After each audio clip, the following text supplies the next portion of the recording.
Welcome to Power Your Life Today. This is Power Session number 44, and I'm your host, Kristy Jo.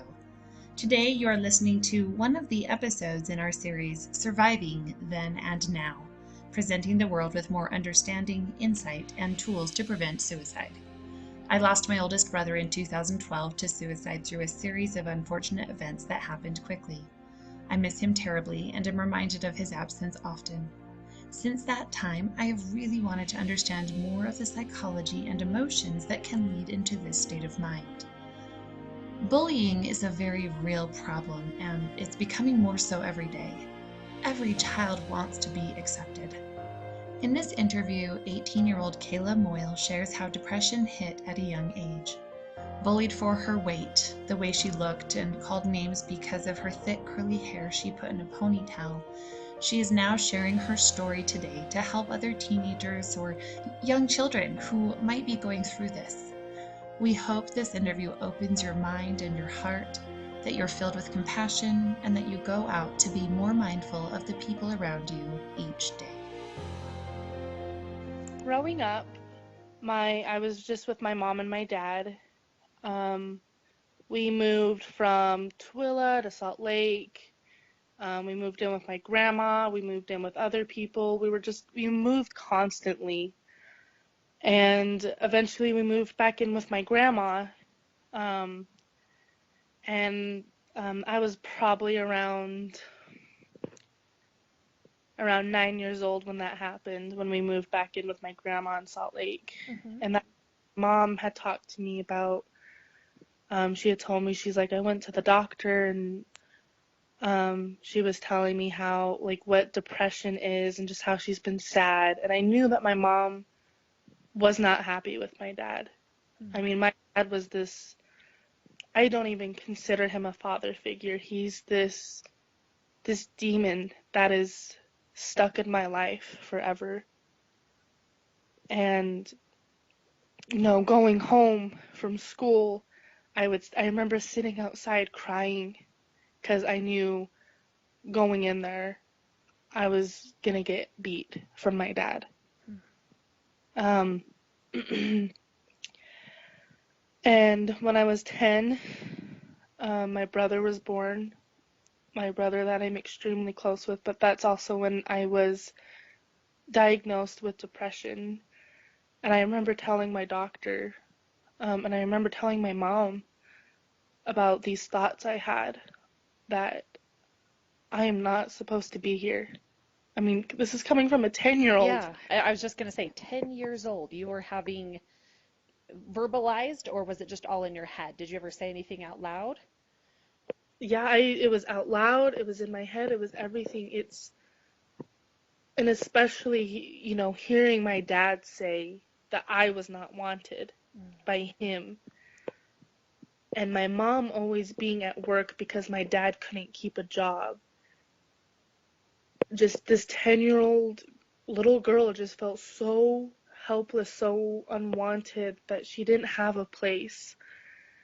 And I remember telling my mom that I've been having these thoughts, like, long before she even told me she had depression, because I didn't know what it was. Sure, I at didn't, 10 years I, old, I don't know that you could really grasp the yeah, significance of it, right? exactly. And then talking to my doctor, who has known me for years, has known my family for years, saying this to him, this 10-year-old sitting in his room, saying that she has been thinking of killing herself. And I mean, that would be hard for anyone to hear, whether it's your child or not. Absolutely. And that's kind of where most of it started, honestly. It's, Okay. So your yeah, family situation, and I know you and your mom are really close, and so that relationship was open, right? Or yeah, was it still yeah, that at that time? mhm, Okay. But knowing that one parent was not wanting you, whether verbally, it sounds like he did actually tell you that. yeah, Um, he did many times, and he still does today. okay, so he's And still present. How many years later? How old are you now? I'm 18. Okay, so 8 years later, and you're still being fed this message. Um, So did you ever get close to taking your life? Yes, it was about, I was diagnosed with depression when I had turned 10, like on my birthday. Hmm. What a great Um, birthday present. oh yeah, I'll bet you'll never forget that. well, let me tell you. But my first suicide attempt was um 3 or 4 months later after my birthday. Outside of my grandma's house, she lives in Wasatch, and so it's pretty much the mountain right below the H rock for Highland High School. She Okay. has this big rock in front of her house that on one side was about an 8 foot drop, on the other side was about a 10 foot, and the other side was about a 20 foot drop. Hmm. And I remember climbing up there all the time as a kid and always just staring at the ground, just thinking like, what if? And then there was that day where I did. I ended up jumping off of the cliff. Um, I fell into some trees and some bushes and I hit the ground. And I don't remember anything after that until my cousin had came running over to me. And he saw that I was hurt. I was bleeding from my head, from the cuts that I had gotten, and he was crying. And I mean, I wasn't close with this cousin. Hmm. Um, And he looked me in the eyes and he said, "What were you thinking?" And I just remember crying. He helped me walk back into the house and he just told our parents that I had slipped and fallen off the rock. And a few years later now, I find out that he was dealing with depression as well. He was probably around 12 at the time. He had helped me. Um, and today he is on an LDS mission and speaking Spanish at in South America. That's awesome.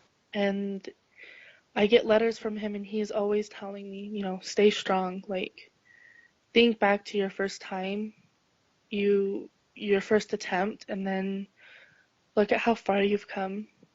I mean, it's been 8 years from my first attempt. Yeah. And I never, at 10 years old, I honestly never thought I would make it this far. Well, and thinking about just the development of our brains as we're growing older, you don't have the full awareness at that point to realize the implications of what you're doing. All you know Yeah, is you're in pain and probably, I mean, what did it feel like? Did you think that it would be better for you? Did you think it would be better for others? Or kind of do you remember what the fullness of those thoughts were of what the outcome would be? I knew that, um, I knew I would be happy. I knew my mom wouldn't be as stressed. I knew my father would be happy. Um, and I think back and I can't believe I never even thought of my brother. I mean, at the time he wasn't born, but my mom was pregnant with him. Mm. And I can't even imagine how hard that would have been for my mom to raise a boy knowing that he had a sister but never got to meet her. Yeah. Because now, sorry, my brother is my whole world. I mean, me and him are extremely close. I mean, we're 10 years apart, almost 11 years apart. And he is the closest friend that I have. It's beautiful to have relationships like that. People that you can trust and go to and talk to, people who get it. Or Yeah, even if they don't get it, they're willing to listen. Does he make you feel heard, yeah, understood? definitely. And I mean, and I feel bad for putting the burden on him. I mean, I have talked about the suicidal thoughts and the depression because he, at a young age, probably around 2 years ago, he had to deal with being with my mom and getting a call. and my mom crying in the car, driving to the hospital, not knowing what was going on, and then seeing his sister in the hospital because the previous suicide attempt almost worked. And he had no idea that he almost lost his sister. And Let's talk about that one, because that was just a few years ago. yeah, it was around 2 years ago. And what was going on at the time for this one? Because you've made it clear you had the depression, and so you were Yeah. managing that. You made it through, it sounds like about 6 years or so after the hmm first one.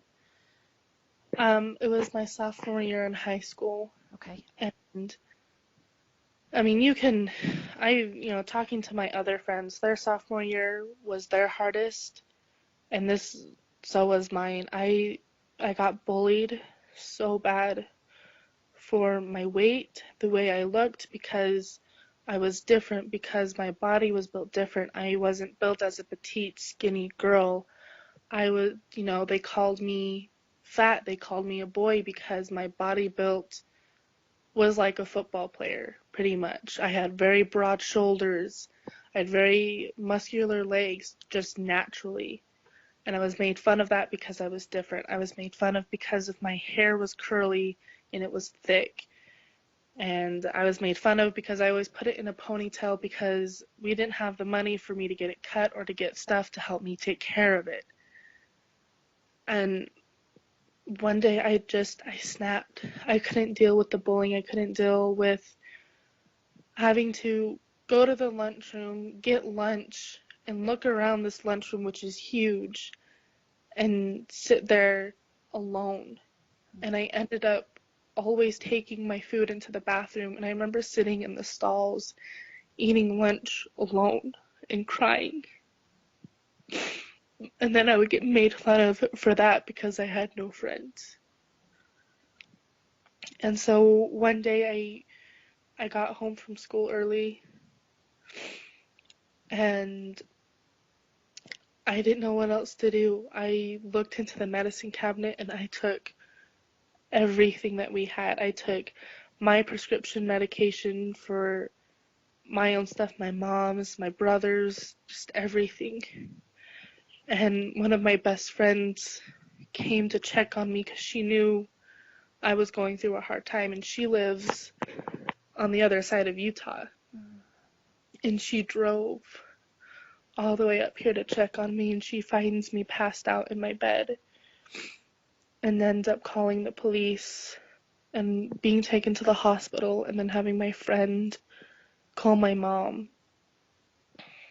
And this is from what my friend had told me. And the next thing I know, I just remember waking up in that hospital room with my mom sitting there and my brother playing on my mom's phone because he had no idea what was going on. Yeah. But my mom just crying.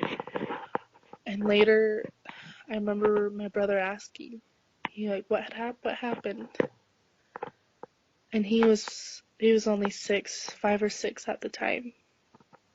And I feel so terrible that I've had to bring this into his life at such a young age. Were those your first feelings on waking up? Was it Yeah. like sadness, or did you have any other feelings? Regret. I definitely regretted it.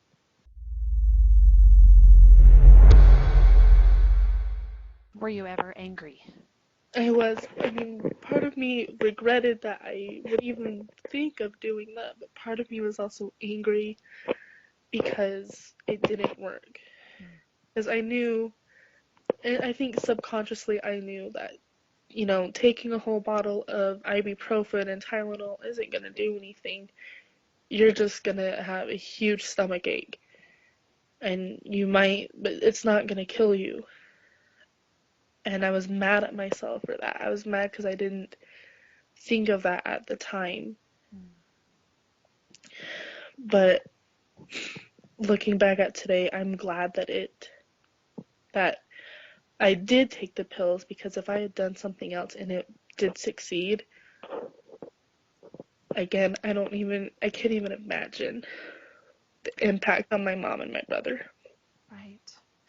Well, and it's interesting hearing a few different things in what you're saying. The first is that subconsciously, deep, deep down, it doesn't sound like you really, really wanted to go. You wanted the pain to stop. You definitely did not want pain anymore, but deep, deep down, you love your mom. You love your brother. I do. I love them very much. And something that's been a common theme with a lot of the different people I've been speaking with, and tell me if this is either what you think or maybe it's not what you think, I'm curious. They thought by taking their life, or trying to, that they were making everyone else's life better. And they didn't think of it as a selfish thing. They didn't think like, oh, it's just about me. It's just about, yay, now my life is going to be over. They thought they were bringing everyone else down, and so they thought they'd cut that off. Would you agree with that or disagree? I've seen the impact, after my parents had gotten divorced, which was 6-7 years ago. My depression was still getting worse, and hers had gotten better at the time. And I remember just seeing every time I would talk about the feelings, how sad and how worthless I felt. I saw how it affected her and how it brought her down. I saw how it brought my friends down, and that's why I lost my friends. Because I had no one to talk to. They were the only people I trusted enough to tell them about my depression, and I ended up losing them. And that was definitely a huge thought that I had every time I have attempted to commit suicide. What it's going to get better for them. My mom isn't going to have to worry about every time she comes home hearing how terrible my day was. She doesn't have to worry about me at school. She won't have to worry about me. My friends won't have to worry about me.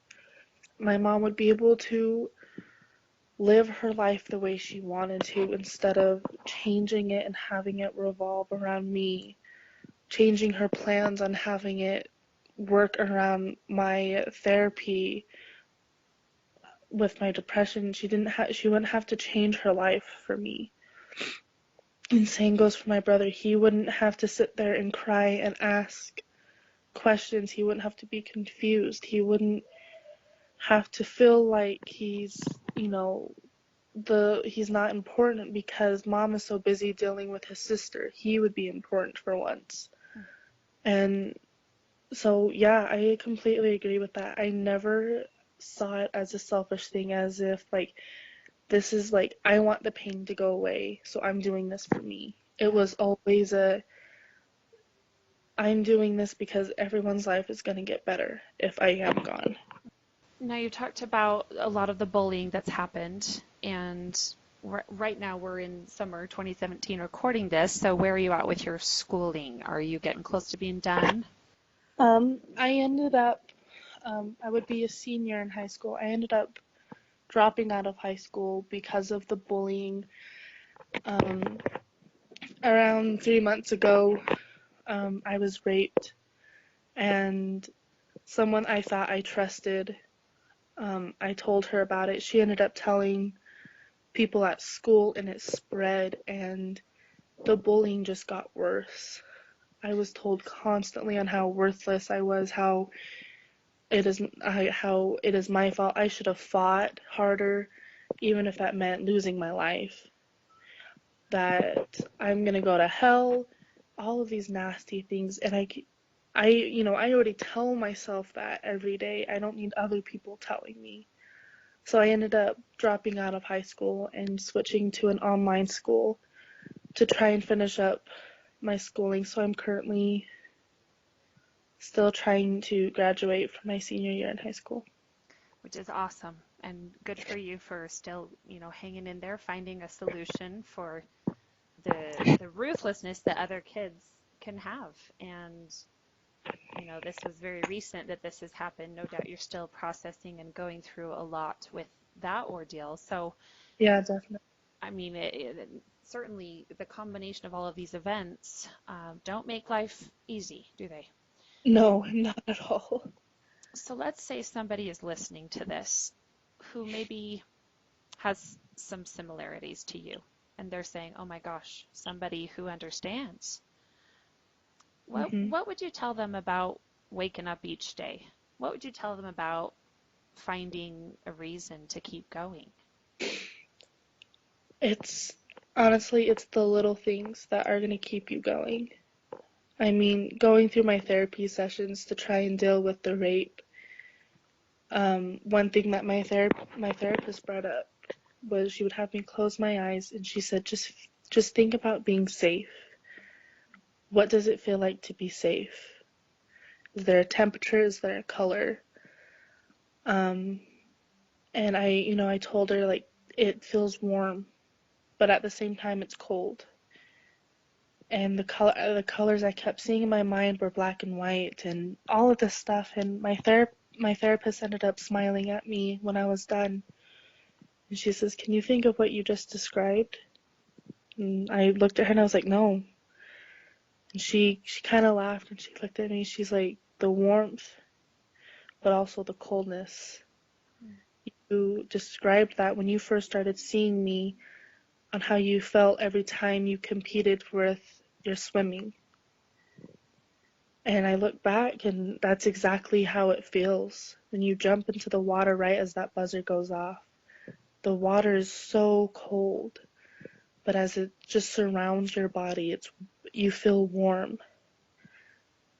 And that to me was a safe feeling because that has been my life since I was 6 years old, was competing in swimming.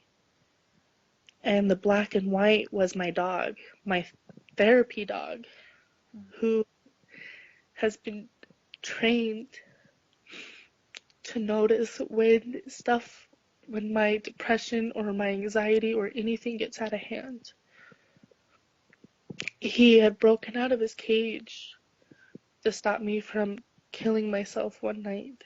He has sat on my lap and comforted me waking up from a nightmare. And to me, those things, to me, that is what safety is. That is when I have felt the most safe. And that is what I encourage other people to do, is just to find the little things. And it's hard, in my opinion, to find it in family just because I grew up in such a broken family in other objects. I mean, for you, Kristy, your workouts, your lifestyle. I mean, that's you. Like, that is considered like your safety net, like going to the gym and working on something. Yeah, And 100%. that's what it's been for me, just those little things that after I had been raped, I couldn't swim. I couldn't even look at my dog because I hated myself. And to finally get past it and to be focusing on those every day now, that is what has kept me going. And to bring my brother into it now that he's done with football, he started swim lessons with me. And so now I'm back in the water where I feel safe, and now I'm with someone I love and I'm teaching him something that I love. And then training my dog more and more to be a better service dog. It's Those are the little things. It seems like when you're helping other people or dogs, I mean, we could maybe consider those people-ish, right?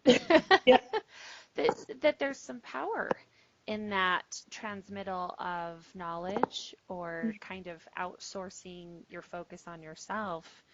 And there is great joy and happiness and love in that, right? Gives you a definitely. sense of satisfaction. Yes, definitely. So that's, And oh, go ahead. I was just gonna say, even if like that's obviously not everyone is into swimming or into animals, but just those little things that you never really thought meant a huge part of your life, those little things can actually change your life forever without even realizing it. And that's what I think you need to focus on the most. Yeah. A little bit of an insert here. I just have to tell all of our listeners. So I went swimming with Kayla a few years ago. Now, I'm a fit person and I used to be a lifeguard, so I am pretty adept with swimming. And Kayla smoked me.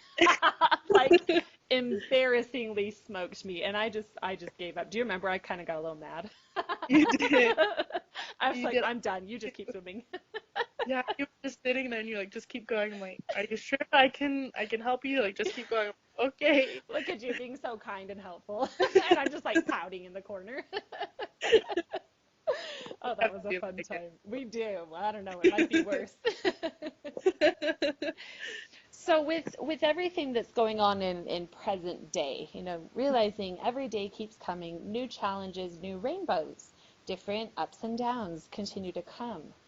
Hmm. How is your outlook different now than, let's say, the second attempt, maybe the one a few years ago? Or how have you grown or matured or changed your outlook on life? I've changed it to where it's, how do I word this? I don't focus on how it would make my family's life better. Mm-hmm.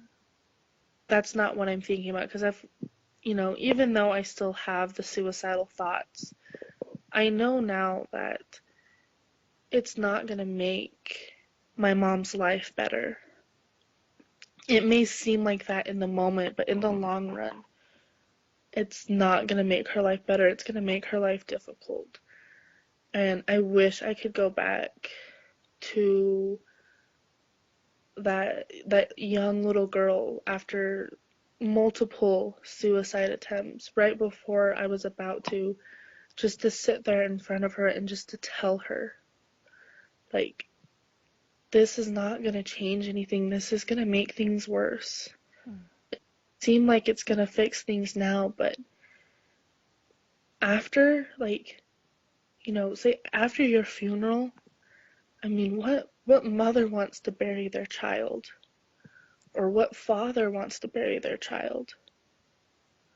Even a brother or sister, say that your parents aren't in the picture, what no sibling wants to say goodbye to their other sibling, especially if they're close. Mm-hmm.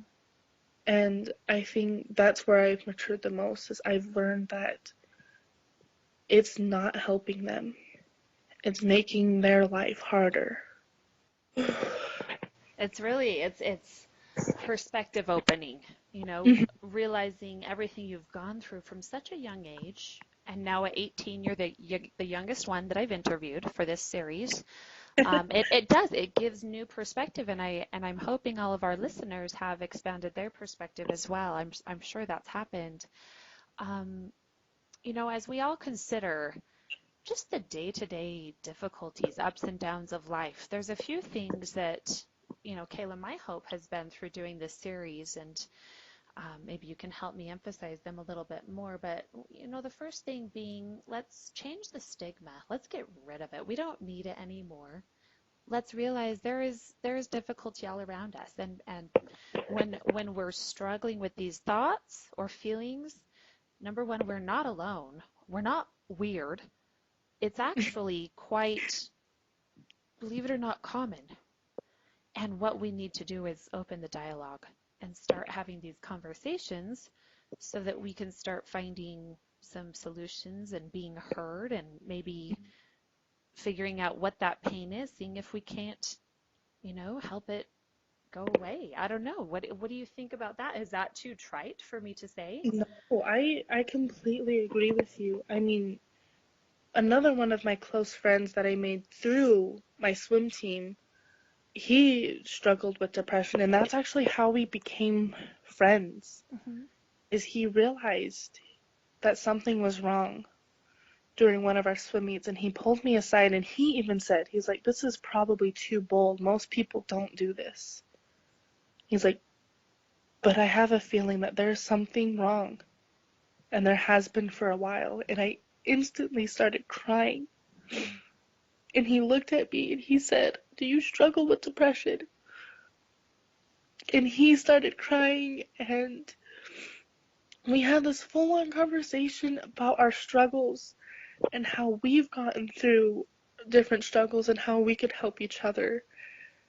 And it's sad to see that people today, society has put this image in people's heads that suicide is a selfish act and it shouldn't be discussed. If you feel this way, it shouldn't be discussed. You need to keep quiet, or you need to go and get help on your own. You don't need to tell, quote unquote, like the world what you're dealing with. And honestly, that bothers me because maybe someone doesn't, like, they don't have anyone. Right. They need someone to talk to, and sometimes a complete stranger is one of the best people to talk to, because I mean, honestly, everyone is going to judge everyone. That is another thing. Everyone's going to judge, but sometimes there are those people, and I've been lucky to meet some of them, who I've told my story to, and they just sat there and they listened and they asked, do you want my opinion or do you just want me to listen? And sometimes I'll say yes, sometimes I'll say no, and they respect that. And I think, and I agree with you, we need to break that image society has put in people's head that it is a selfish act and that it shouldn't be discussed. And I think maybe suicide wouldn't be such a big problem today if we actually just talked about it. Yeah.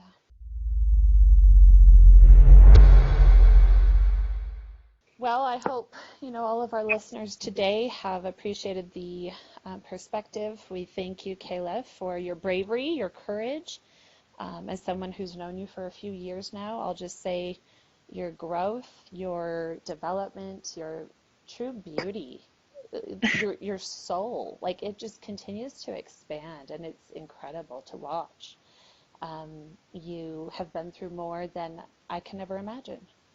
And I truly admire you, and I hope you know that. Thank you so much, Kristy. You're a huge inspiration to me, and you always have been since the day my mom came home and told me about you. So thank you so much.